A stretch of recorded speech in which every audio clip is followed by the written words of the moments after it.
انسان کی خاندانی زندگی میں سب سے اونچا مقام اور سب سے بڑا حق والدین کا ہے.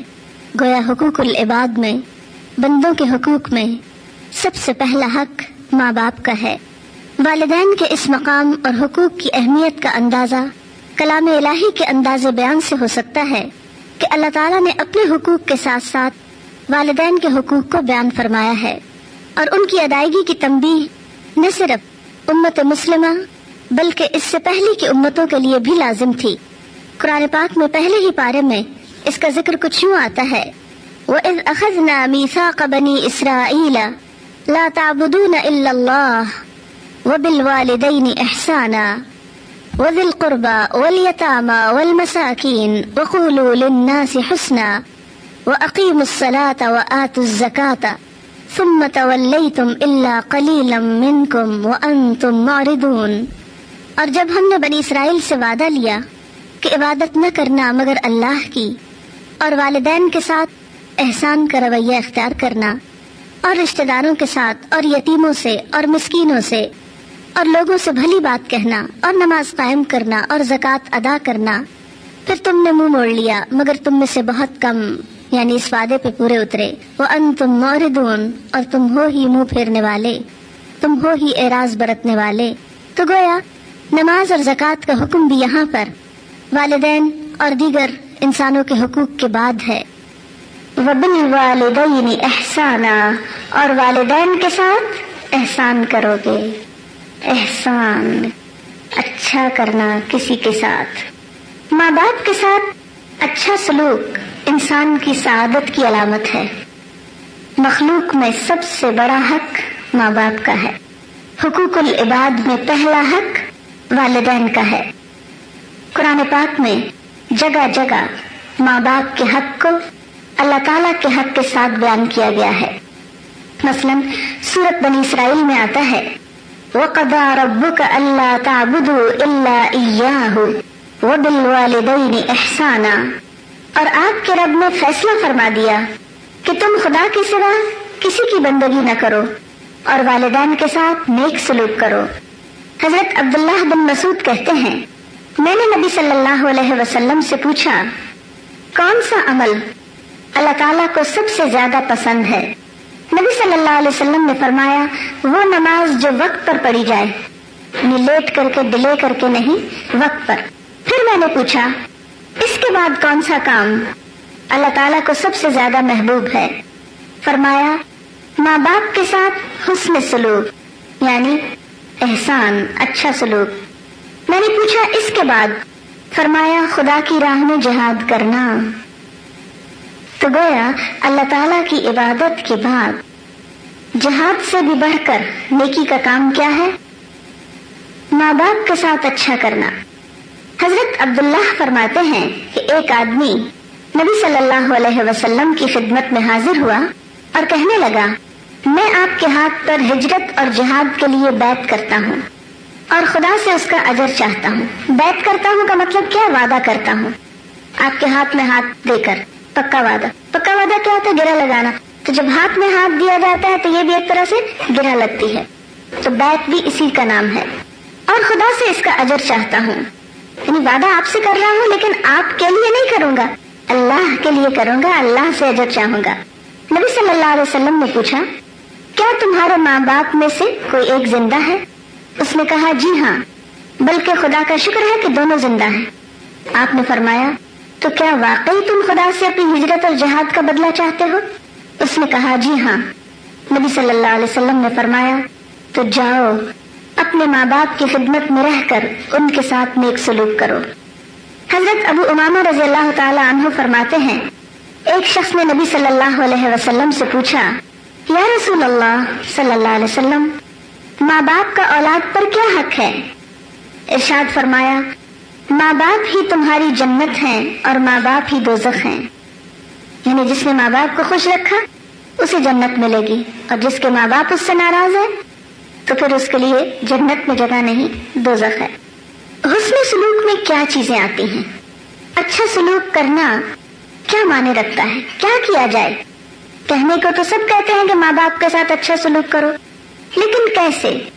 تو اس کے لیے نمبر 1 ماں باپ کا شکر گزار ہونا، کیونکہ محسن جس نے احسان کیا ہو اس کی شکر گزاری نہایت ضروری ہے۔ ہمیں دنیا میں وجود ہی ان کی وجہ سے ملا ہے۔ یہ ہمارا جسم ہمیں کیسے ملا، کہاں سے آیا؟ ان کی بدولت۔ ہم میں سے ہر شخص اپنے آپ سے پیار کرتا ہے نا، اپنے وجود کو بہت پسند کرتا ہے۔ کبھی دیکھا کیجئے لوگ شیشہ کتنے شوق سے دیکھتے ہیں۔ بہرحال تو یہ اچھی اچھی شکلیں دنیا میں آنے کا سبب کون ہے؟ والدین۔ پھر وہی پال پوس کر، محنت کر کے، تکلیف اٹھا کے، ہماری نجاستیں صاف کر کے، طرح طرح کے دکھ اٹھاتے ہیں، محنت کرتے ہیں، مشقت کرتے ہیں، اور یہ سب کچھ جو ہماری خدمت کی جاتی ہے یہ بہت محبت کے ساتھ ہوتی، بہت شفقت کے ساتھ، بغیر کسی بیزاری کے۔ اسی لیے پھر ہمارا فرض کیا بنتا ہے؟ انشکر لی ولوالدیک، جیسے اللہ تعالیٰ نے فرمایا میرے شکر گزار بنو اور والدین کے شکر گزار بنو۔ شکر گزاری کے بعد اگلی چیز ہے والدین کو خوش رکھنے کی کوشش۔ بالوالدین احسانہ میں خوش رکھنے کی کوشش، یعنی ان کی مرضی اور مزاج کے خلاف ایسی باتیں اور ایسے کام نہیں کرنے چاہیے جو انہیں ناپسند ہو، اور خصوصاً جب وہ بوڑھے ہو جائیں، کیونکہ بڑھاپے میں مزاج میں بہت چڑچڑا پن اور کھردرا پن آ جاتا ہے۔ اس لیے اس وقت ان کے رویوں سے جو ناپسند بھی ہوں احسن طریقے سے درگزر کر جانا چاہیے۔ اسی لیے قرآن پاک میں اللہ تعالیٰ فرماتے ہیں اما یبلغن عندک الکبر احدہما او کلاہما فلا تقل لہما اف ولا تنہرہما، اگر ان میں سے ایک یا دونوں تمہارے سامنے بڑھاپے کی عمر میں پہنچیں تو تم ان کو اف تک نہ کہو، اور انہیں جھڑک کے مت بات کرو یا انہیں جھڑکیاں نہ دو۔ حضرت عبداللہ بن عمر کہتے ہیں کہ نبی صلی اللہ علیہ وسلم نے فرمایا خدا کی خوشنودی والد کی خوشنودی میں ہے، اور خدا کی ناراضگی والد کی ناراضگی میں ہے۔ یعنی اگر کوئی شخص اپنے رب کو خوش کرنا چاہے تو کیا کرے؟ اپنے والد کو خوش کرے۔ والد کو ناراض کر کے خدا کو خوش نہیں کیا جا سکتا۔ حضرت عبداللہ ہی کہتے ہیں ایک آدمی اپنے ماں باپ کو روتا ہوا چھوڑ کر نبی صلی اللہ علیہ وسلم کی خدمت میں ہجرت پر بیعت کرنے کے لیے حاضر ہوا۔ اسلام کی خاطر مکہ چھوڑ کر مدینہ آپ کے ساتھ جانا چاہتا تھا، تو نبی صلی اللہ علیہ وسلم نے اس کو اجازت نہیں دی۔ آپ نے فرمایا جاؤ اپنے ماں باپ کے پاس واپس جاؤ اور ان کو اسی طرح خوش کر کے آؤ جس طرح تم ان کو رلا کر آئے ہو۔ یعنی آ جانا، تم ہجرت کر لینا، لیکن انہیں روتے ہوئے چھوڑ کے نہ جاؤ، انہیں راضی کر کے نکلو۔ عام طور پر کیا ہوتا ہے کہ اگر ہم کوئی نیکی کا کام کرنے جا رہے ہوں اور بعض اوقات ماں باپ پسند نہ کرتے ہوں تو ہم کہتے ہیں پھر کیا ہوا، اللہ کا حکم ہے نا، انسان کو بس اپنے رب کو راضی رکھنا چاہیے، ماں باپ اگر ناراض بھی ہوں تو کوئی بات نہیں، میں کون سا غلط کر رہی ہوں؟ نہیں، ایون اگر بڑی سے بڑی نیکی کا بھی موقع ہو تو اس میں ماں باپ کو ناراض چھوڑ کر نہیں، ان کو راضی کر کے۔ اور یاد رکھیے ماں باپ کے دل اپنی اولاد کے لیے ہمیشہ بہت نرم ہوتے ہیں، وہ ان کی چھوٹی سی کوشش سے بھی بہت جلدی خوش ہو جاتے ہیں، چھوٹی چھوٹی چیزیں ان کو راضی کرنے کے لیے کافی ہو جاتی ہیں۔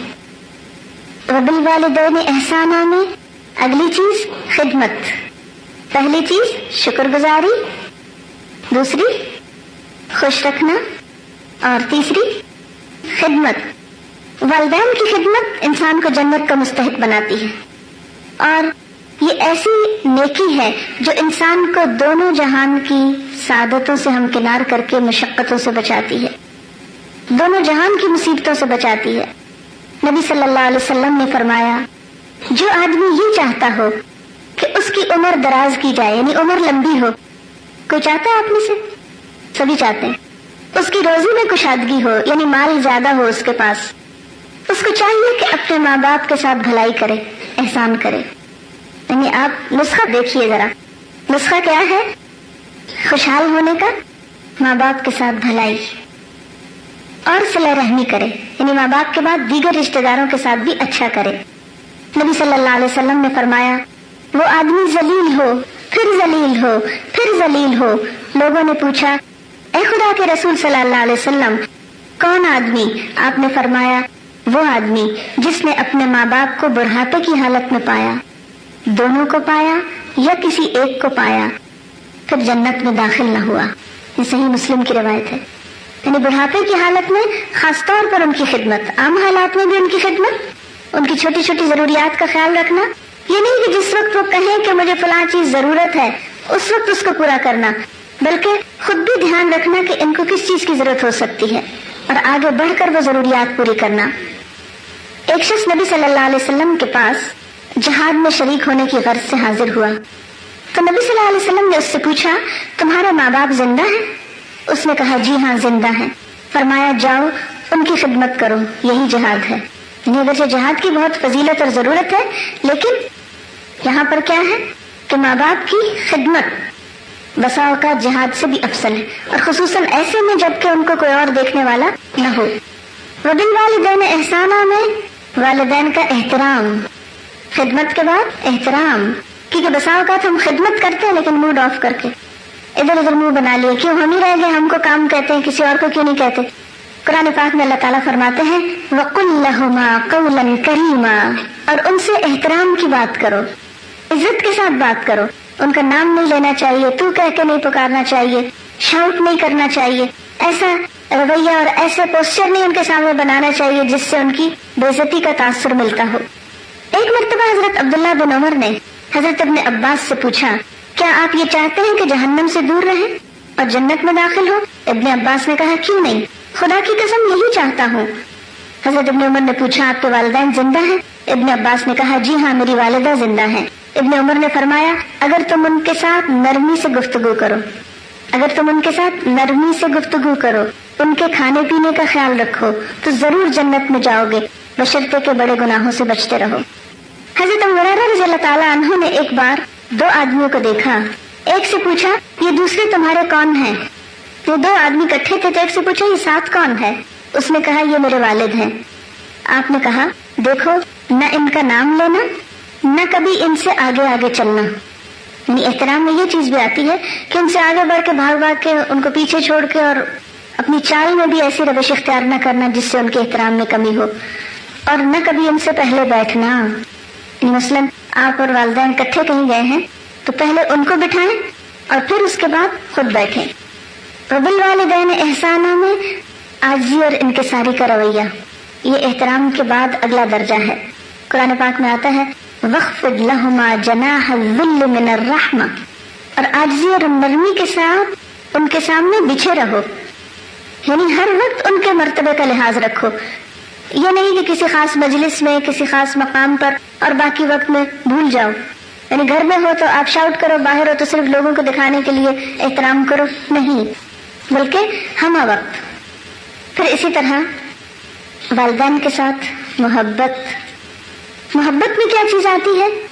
محبت میں یعنی دل کے جذبات شامل ہو جاتے ہیں، یعنی خدمت ہو یا احترام ہو آرٹیفیشلی نہ ہو، دل کے جذبات کے ساتھ ہو، اور اس کو پیدا کیا جا سکتا ہے ان کے احسانات کو یاد کر کے۔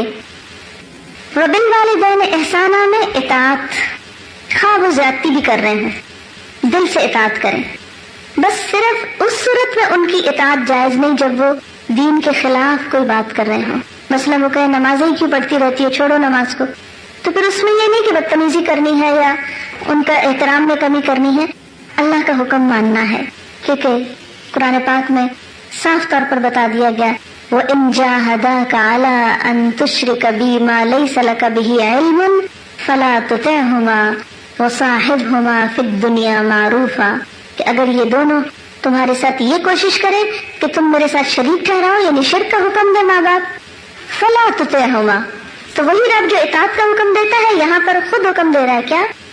فَلَا تُطِعْهُمَا، پھر ان کی اطاعت نہ کرنا، لیکن وَصَاحِبْهُمَا فِي الدُّنْيَا مَعْرُوفًا، ان کے ساتھ دنیا میں معروف طریقے سے، اچھے طریقے سے زندگی بسر کرنا، یعنی خواہ وہ مشرک ہی کیوں نہ ہو، خواہ وہ گناہگار ہی کیوں نہ ہو، تمہیں حق نہیں کہ تم ان کی بے عزتی کرو، حضرت ابو سعید کا بیان ہے کہ یمن کا ایک آدمی نبی صلی اللہ علیہ وسلم کی خدمت میں حاضر ہوا. آپ نے پوچھا یمن میں تمہارا کوئی ہے؟ اس نے کہا جی ہاں میرے ماں باپ ہیں. آپ نے پوچھا انہوں نے تمہیں اجازت دی ہے؟ اس نے کہا نہیں. آپ نے فرمایا اچھا تو تم واپس جاؤ, ماں باپ سے اجازت لو, اگر وہ اجازت دیں تب جہاد میں شرکت کرو, ورنہ ان کی خدمت میں رہ کر ان کے ساتھ حسن سلوک کرتے رہو. آپ کو پتا یمن مدینہ سے کتنا دور ہے؟ کئی 100 کلومیٹر کا فاصلہ ہے. ایک شخص وہاں سے چل کے اس زمانے میں معلوم نہیں اونٹ گھوڑے کس پہ بیٹھ کے آیا, اور جب آ کے آپ کے ساتھ ایک جہاد میں شریک ہونے لگا تو آپ نے فرمایا نہیں, اگر تم کو اجازت نہیں ملی تو جاؤ, اجازت لے کے پھر آؤ, اگر نہیں دیتے تو وہیں ان کے ساتھ اچھا سلوک کرو. پھر وبالوالدین احسانہ میں کیا چیز ہے؟ ماں باپ پر مال خرچ کرنا, دل کھول کر دینا ان کو. قرآن پاک میں آتا ہے یسألونک ماذا ينفقون, لوگ پوچھتے ہیں خرچ کیا کریں. قل ما انفقتم من خیر فللوالدین, جواب دیجئے کہ جو مال بھی تم خرچ کرو اس کے پہلے حقدار والدین ہیں. اچھا ہم جب خرچ کرتے ہیں, مثلا آپ میں سے جو ان میرڈ بچیاں ہیں ان کو اگر کہیں جاب ملی کچھ ہوا تو سب سے پہلے کس پہ خرچ کیا؟ اپنے آپ پہ, اپنے جیولری کپڑے بنائے. اور اگر ماں باپ نے مانگ بھی لیا تو کہتے ہیں یہ دیکھا عورت پہ تو ہمیشہ سے زیادتی ہوتی آئی ہے, بیچاری کما بھی بیٹھے تو ماں باپ ہی لے لیتے ہیں, یہ تمہارا جہیز بنانا ہے, ایسا کرنا ویسا کرنا. تو وہ جہیز بنانا ہے تو کس کے لیے بنانا ہے؟ وہ بھی آپ ہی کے لیے بنانا ہے ان کو. تو اگر وہ بچوں کے مال میں سے کچھ بچوں ہی کے لیے بناتے ہیں تو زیادتی کی بات نہیں ہے, ان کا حق ہے. ایک بار نبی صلی اللہ علیہ وسلم کے پاس ایک آدمی آیا اور اپنے باپ کی شکایت کرنے لگا کہ وہ جب چاہتے میرا مال لے لیتے ہیں. آپ نے اس آدمی کے باپ کو بلوایا. لاٹھی ٹیکتا ہوا ایک بوڑھا کمزور شخص حاضر ہوا.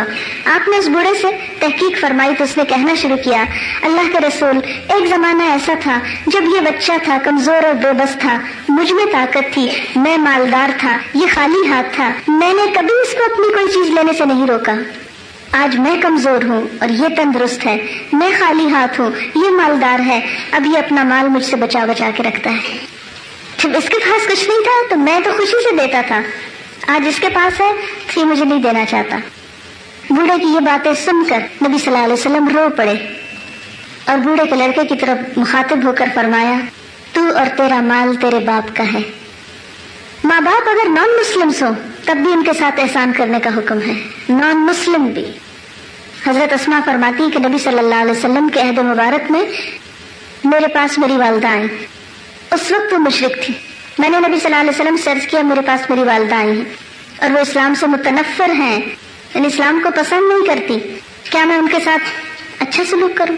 آپ نے فرمایا ہاں, سلی امکی, اپنی ماں کے ساتھ اچھا سلوک کرو, صلہ رحمی کرو. وبالوالدین احسانہ میں والدین کے لیے دعا کرنا, ان کے احسان کو یاد کر کے خشوع و خضوع سے دل لگا کر دعا کرنی چاہیے. اللہ تعالیٰ نے ایک دعا قرآن پاک میں خود سکھا دی, وَقُلْ رَبِّ ارْحَمْهُمَا كَمَا رَبَّيَانِي صَغِيرًا, اور دعا کرو کہ پروردگار ان دونوں پہ رحم فرما جس طرح ان دونوں نے بچپن میں میری پرورش کی تھی, یعنی جیسے انہوں نے مجھ پر احسان کیا تھا. والدین میں سے ماں کا حق پھر مزید زیادہ ہوتا ہے, ماں کا حق, کیونکہ ماں زیادہ حساس ہوتی ہے, اس کے جذبات زیادہ ہوتے ہیں باپ کے مقابلے میں. اسی لیے قرآن پاک میں اللہ تعالیٰ فرماتے ہیں وَوَصَّيْنَا الْإِنسَانَ بِوَالِدَيْهِ إِحْسَانًا حَمَلَتْهُ أُمُّهُ كُرْهًا وَوَضَعَتْهُ كُرْهًا وَحَمْلُهُ وَفِصَالُهُ 30 شهرًا. ہم نے انسان کو ماں باپ کے ساتھ بھلائی کرنے کی تاکید کی. اس کی ماں تکلیف اٹھا کر اس کو پیٹ میں لیے پھری اور تکلیف ہی سے جنا. پیٹ میں اٹھانے اور دودھ پلانے کی یہ تکلیف دہ مدت 2.5 سال ہے.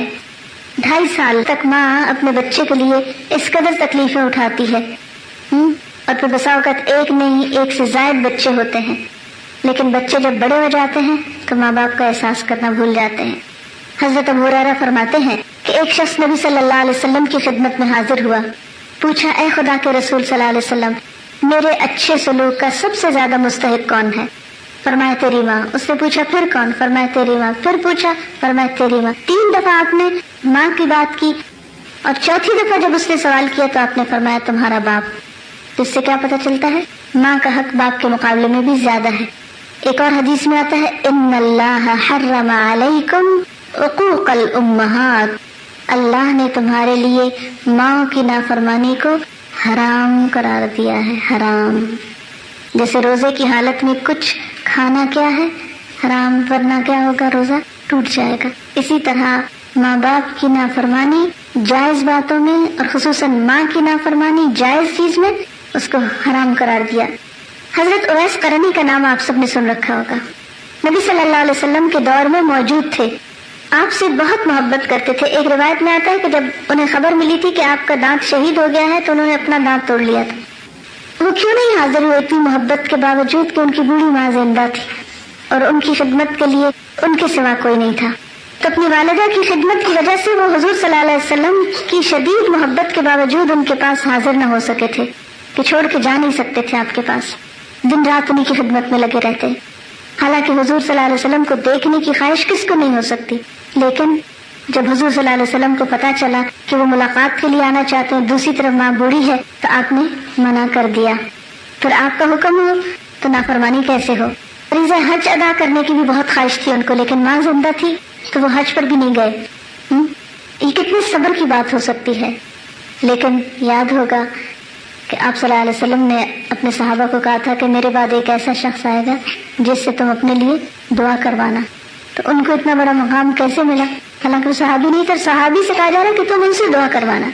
ان کے اس حسن سلوک کی وجہ سے، چاہے دنیا میں بظاہر کوئی صلہ نہ ملتا نظر آ رہا ہو، لیکن پھر بھی اس احسان کا صلہ آپ کو آپ کا رب دے گا، اور ہر صورت میں اس پر عمل کی کوشش کریں. پھر وبالوالدین احسانہ میں بخشش کی دعا، جیسے حضرت ابراہیم علیہ السلام نے کہا تھا ربنا اغفر لی ولوالدی وللمؤمنین یوم یقوم الحساب. اللہ مجھ کو بخش دے، میرے والدین کی بخشش فرما، اور سب ایمان لانے والوں کو اس روز معاف کر دے جب کہ حساب قائم ہوگا.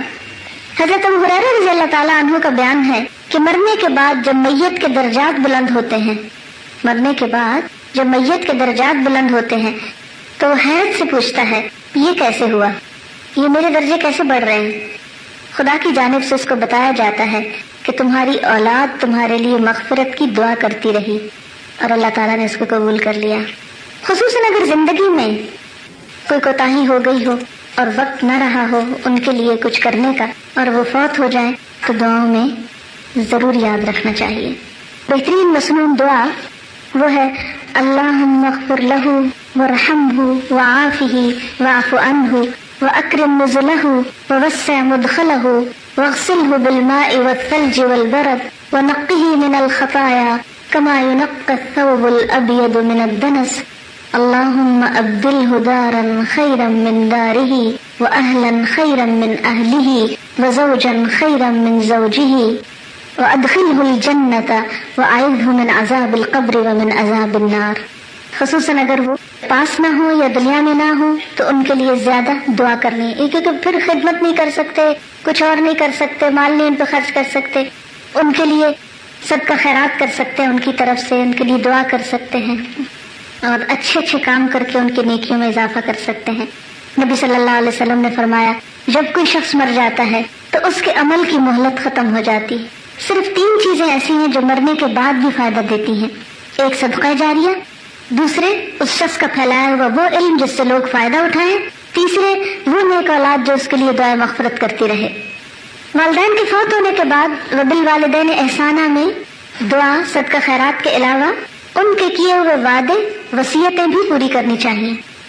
کسی سے وعدہ کر گئے ہیں یا کوئی وصیت کر گئے ہیں اپنے مال میں سے تو اس کو پورا کرنا بھی وبالوالدین احسانہ میں آتا ہے. حضرت عبداللہ بن عباس کا بیان ہے کہ حضرت سعد بن عبادہ نے نبی صلی اللہ علیہ وسلم سے عرض کیا یا رسول اللہ صلی اللہ علیہ وسلم، میری والدہ نے نظر مانی تھی لیکن وہ نظر پوری کرنے سے پہلے ہی وفات پا گئی. نظر کیا ہوتا ہے کہ میں اللہ کی خوشی کے لیے کوئی کام اچھا کروں گی، مثلا نماز پڑھوں گی یا صدقہ کروں گی یا عمرہ کروں گی وغیرہ وغیرہ. کیا میں ان کی طرف سے یہ نظر پوری کر سکتا ہوں؟ نبی صلی اللہ علیہ وسلم نے ارشاد فرمایا کیوں نہیں، تم ضرور ان کی طرف سے نظر پوری کر دو.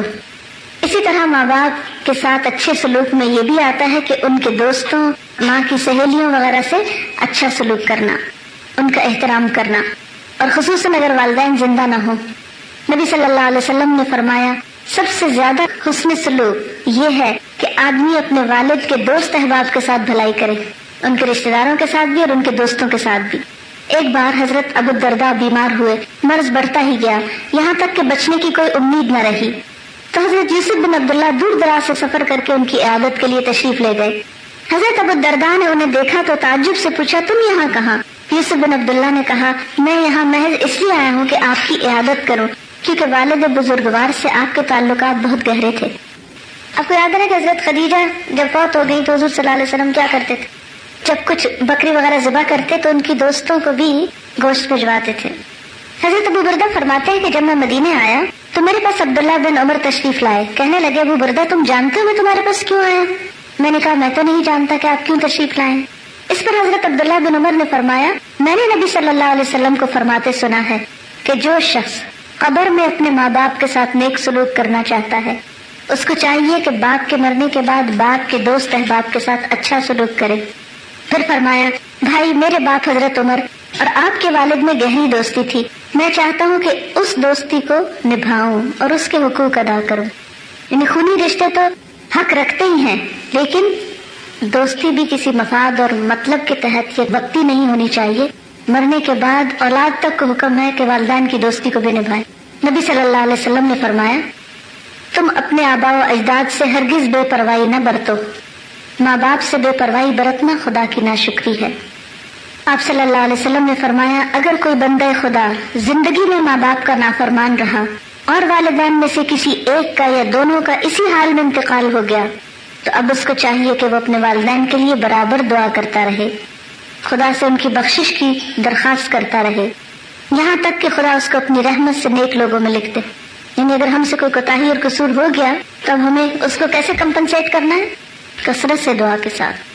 میں نے اتنی لمبی بات اس لیے کی ہے تاکہ ہم اپنے ماں باپ کے ساتھ اچھا سلوک کریں, کیونکہ اللہ کے حق کے بعد پہلا حق ان کا ہے. اور جب ہم دین کی طرف آتے ہیں تو میں نے دیکھا ہے بہت افسوس کے ساتھ کہ بہت سے لوگ اور بہت سے ینگسٹرز جو دین کی طرف آتے ہیں ماں باپ کو کوئی چیز ہی نہیں سمجھتے. کہتے ہیں تم لوگ تو کچھ جانتے نہیں, تم تو پاگل ہو, تم لوگ نے ہم کو صحیح تربیت نہیں دی اور نہ جانے کیا کیا ذاتی بہت عجیب و غریب قسم کی باتیں دیکھی گئی ہیں. کوئی شخص دیندار ہو ہی نہیں سکتا جو اپنے ماں باپ کا نافرمان ہو, بدتمیز ہو, ہاں وہ کتنا ہی بڑا تہجد گزار ہو. ساری نیکی دھری کی دھری رہ جاتی ہے اگر ماں باپ کے ساتھ, جہاں اللہ تعالیٰ فرماتے ہیں اونچی آواز نہ کرو, وہاں ہم ان کو تانے دیں اور ان کے دل آزاری کریں اور ان کا خیال نہ رکھیں, یہ کوئی نیکی نہیں. تو ہم سب کو اپنی اس غلطی سے کیا کرنا ہے؟ توبہ کرنی ہے پچھلی کوتاہیوں سے اور آئندہ کے لیے خیال رکھنا ہے. اگر کوئی چیز ناگوار بھی لگ رہی ہے ان کی یا نہیں دل چاہ رہا تو آسان طریقے سے معافی مانگتے ہوئے ایکسکیوز کر. ہم اوروں کو تو کہتے ہیں ایکسکیوز می, ہم کہتے ہیں پلیز, اور جب ماں باپ سے بات کرتے تو پلیز اور ایکسکیوز می سب بھول جاتے ہیں. کیوں؟ کیا ہمارا حسن سلوک اور ہمارا احترام اور ہماری محبت اور ہماری ساری جو اخلاقی حالت ہے وہ باہر ہی ختم ہو جاتی ہے؟ وہ ماں باپ تک کیوں نہیں پہنچتی؟ اور آخر میں ایک بات اور بھی کہہ دوں گی, ایک تو والدین ہیں جنہوں نے جنم دیا آپ کو, ایک ہیں جن کے پاس آپ شادی کے بعد جاتے ہیں, ٹھیک, اور وہ ہیں ساس سسر. قرآن پاک میں جہاں نسب کی بات ہے وہیں پر سحر کی بات بھی ہے. سواد ہیرے سحر سسرالی رشتوں کو کہتے ہیں, ٹھیک. ان کے ساتھ بھی یعنی شادی کے بعد اچھی شادی شدہ زندگی کا اصول کیا ہے؟ لڑکی جو ہے وہ اپنے شوہر کے والدین کا خیال رکھے اور لڑکا جو ہے وہ اپنی بیوی کے والدین کی کیئر کرے. پھر آپ دیکھیں کتنے اچھے تعلقات ہوتے ہیں, کیونکہ دو خاندان اگر آپس میں اچھے ہو نا تو پھر ان کے بچوں کے بھی تعلقات اچھے ہونے لگتے ہیں. لیکن وہ اس کو برا بلا کہہ رہا ہے, وہ اس کو جواب میں کہہ رہا ہے, اوپر سے ٹکرا ہوا تو نیچے بھی آ جائے گا.